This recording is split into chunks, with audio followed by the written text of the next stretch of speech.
আমি সিমনাবস্তি খণ্ড প্ৰাথমিক স্বাস্থ্য কেন্দ্ৰৰ অন্তৰ্গত বিভিন্ন স্বাস্থ্য কেন্দ্ৰৰ পৰা আয়ুষ্মান কাৰ্ড বিতৰণ কৰি আহিছোঁ। মই এজন MPW দীপুমণি মেধি কুলিডুঙ্গা স্বাস্থ্য কেন্দ্ৰত কৰ্মৰত। ময়ো বিগত কিছুদিন ধৰি আয়ুষ্মান কাৰ্ড বিতৰণ কৰি আহিছোঁ। মোৰ আশা কৰ্মী অনিমা দেৱনাথ বাইদেউৰ সহযোগত মই কুলিডুঙ্গা গাঁৱৰ ঘৰে ঘৰে গৈ আয়ুষ্মান কাৰ্ড বিতৰণ কৰি আহিছোঁ বিগত কিছুদিন ধৰি।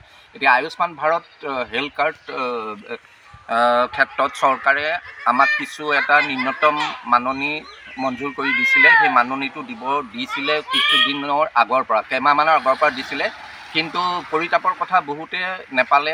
মাজে মাজে খণ্ডবাই কিছুমানে পালে, যোৱাকালিও হৈছিলে, যোৱাকালিও নেপালে কিছু সংখ্যক লোকে। ময়ো ভুক্তভোগী এজন, ময়ো নেপালোঁ।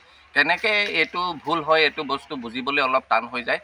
যিহেতু এইটো আগতে বহুতবাৰ কোৱা হৈছে, গতিকে যিহেতু চৰকাৰে এইটো নিৰ্ধাৰিত কৰি দিছে, গতিকে মই নগাঁও জিলাৰ ADC মহোদয়ক এই বিষয়টোত অলপ অৱগত কৰিব বিচাৰিছোঁ। কাৰণ আমিও কাম কৰোঁ, গতিকে মানে কি হয়, তেনেকুৱা হ'লে কিছু সংখ্যকে পায় আৰু যিহেতু আমি নেপাওঁ তেতিয়া মনটো ভাঙি যায়। গতিকে কামৰ মনোশক্তি অলপ কমি যায়। যদিও আমি কাম কৰি আছোঁ, গতিকে মই দয়ালী মহোদয়ক এই বিষয়টো অৱগত কৰিলোঁ, যাতে তেওঁ এই বস্তুটো অলপ হস্তক্ষেপ কৰে। ধন্যবাদ।